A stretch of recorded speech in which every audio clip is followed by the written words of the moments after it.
নমস্কার সকলকে, ট্রাস্ট চ্যানেলের পক্ষ থেকে আপনাদের সকলকে জানাই স্বাগত। আশা করি সকলে ভালো আছেন এবং সুস্থ আছেন। আজকের আবারও একটি পাঠ নিয়ে চলে এসেছি। সেটি হলো, আমরা যদি জন্মগতভাবেই পাপী হয়ে থাকি তবে কি করে আমরা ভক্ত হব।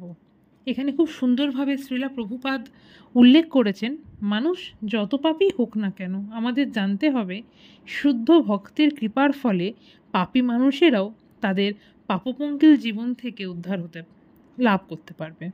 ভগবানের প্রেমময়ী সেবায় যুক্ত হবার ফলে তারা ভগবত ধামে ফিরে যেতে পারে।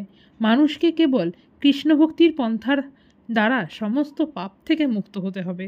এভাবে সকলেই তাদের নিজ প্রকৃত আলয় ভগবত ধামে ফিরে যেতে পারে। সেই অর্থে শ্রীকৃষ্ণ স্বয়ং গীতাতে উল্লেখ করে গেছেন, প্রতিপন্ন করেছেন, মাঘি পার্থ ব্যাপাশ্রিত যেহপি সুং পাপজ্জনয় স্ত্রীও বৈশ্যাস্তথা শূদ্রাস্তেহপি জানতি পরাঙ্গতিম। অর্থাৎ, হে পার্থ, যারা আমার শরণ গ্রহণ করেছে, যারা তারা যদি জন্মগতভাবে পাপীও হয়ে থাকে, পাপজনী সম্ভবত হয়ে থাকে, সে স্ত্রী হোক কিংবা বেশ্যা বা শূদ্রাও হয়ে থাকে, তবুও তারা আমার পরম গতি লাভ করবে। কত সুন্দর কথা! আজ থেকে কত সাল, কত পুরনো ভাবে গীতায় শ্রীকৃষ্ণ উল্লেখ করে গিয়েছিলেন, তাই না?